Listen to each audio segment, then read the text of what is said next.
What's my favorite horror film? I'd have to say It Follows because it kind of fades away from the slasher kind of horror films, and it deals more with psychological part of it.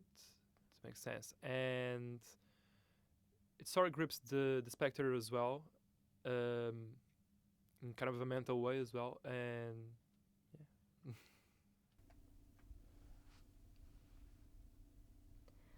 To shoot a man's son with the aid of a gun, it is murder. To squash a man flat with the aid of a bat, it is murder. To take a man's hope with the aid of a rope, it is murder.